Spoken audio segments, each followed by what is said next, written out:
2 minggu 12 Desember 2021. Dua kejadiannya kembali.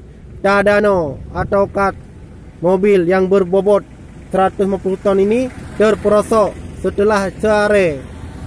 Lokasinya inilah. Setelah hutan lindung Selawah terperosok mobil Tadano. Mobil ini untuk pembangunan jalan tol di Aceh. Cuman sayangnya mungkin sopir mengantuk, diduga kuat atau hilang kendali, mungkin remnya blong, jadi terperosoklah. Ini video yang kedua. Tadi ekor mobil ini jatuh ke jalan jurang. Sekarang ini. Tapi alhamdulillah selamat, tak ada korban jiwa, alhamdulillah ya. Ya.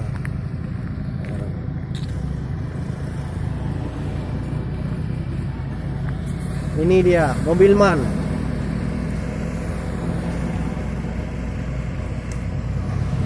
(12 Desember 2021).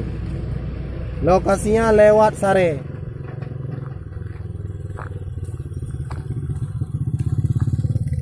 Satu.